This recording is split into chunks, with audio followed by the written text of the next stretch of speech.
talk a little bit about an inlet scenario.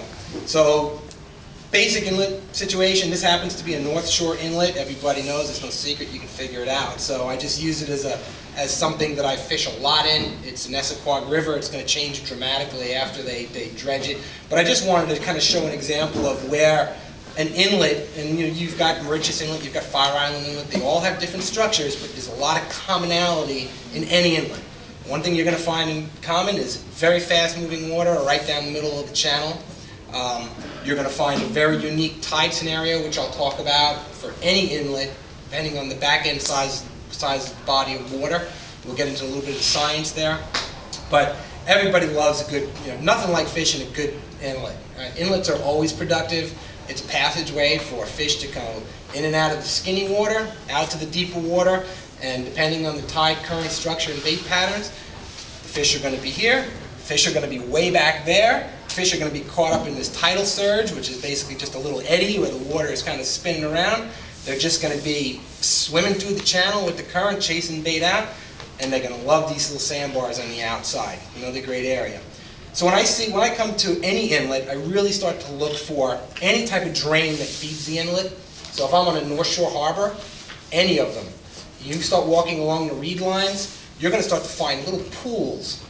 I mean, you got to walk sometimes along the reeds for a half mile, 2 miles, and you're going to find this little magic spot in the middle of nowhere, no one there but yourself and the mosquitoes, and this little pool. And inside the pool, you're just going to see bait and bass. I've walked into it, and I'm just trucking back there with my little 8-footer, and I'm in water up to here, and I get there, and it's like, holy cow, and I'm by myself, and it's paradise. So when I find these drains feeding into any bay towards an inlet, they tend to hold bait up, they feel safe back there. Once the water starts to get skinny, they get trapped, bass and blues are coming in.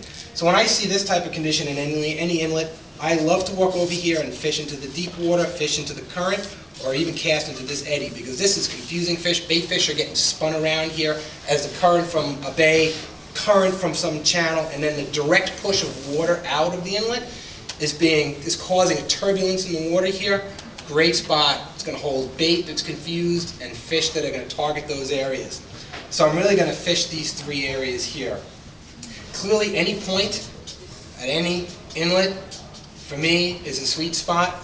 Not to say that I don't fish the middles, but I tend not to fish them as much. I tend to fish on the fast-moving current, the areas around the edges.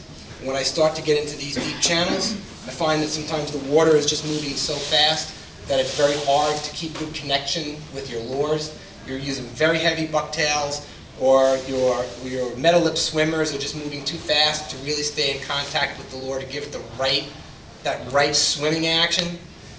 So if I am going to fish a channel, it's probably going to be heavy bucktails and deep, but I'll tend to stay to the outskirts of it, and I find, for me, I've done much better fishing on the outskirts. When I'm closer to slack tide, hour before, hour after slack, I will definitely spend all my time right in this area, because the lazy bass, right, remember they're really lazy, they are traversing this inlet, they are looking for where the bait is, right? They're coming in and out saying, where's the bait? Are they here? Are they here? And they start experimenting themselves. So if I'm fishing here, same thing. I'm going to try a whole host of patterns, because here I can cast up current and I'm going to swing around. I can cast here and swing around. I'll tend never to cast in this direction because I always want to sweep my lure. Same thing here. I'm going to cast here, looking for the sweep, and over here the same thing. Looking for the sweep where bait may be getting pushed up against this bar. And I do like to come over here and cast in behind these bars. I've also done really well in there. Tide gets a little bit lower, and then this is traversable. I love to get myself out here and fish the deeper water. This is a great spot. Be very careful here for anybody who's a sandbar walker. Last year we lost a fellow angler on the North Shore who wandered out. Actually, he's a seasoned veteran that fishing sandbars, and he lost his life. I don't know ultimately what happened and why he lost his life, but at the end of the day, he lost his life fishing there by himself. So be extremely careful when you do this, especially at night. There are boats coming in and out of these inlets. Keep your light on. Certainly if you have a light, keep it in flasher mode, red flasher mode, so boats can see you. And be with a buddy. I won't go out there unless I'm with somebody. If I'm fishing out here by myself, I'm sticking to the areas where I know I'm going to come back alive. So those sandbars can be dangerous, but they can be super, super productive.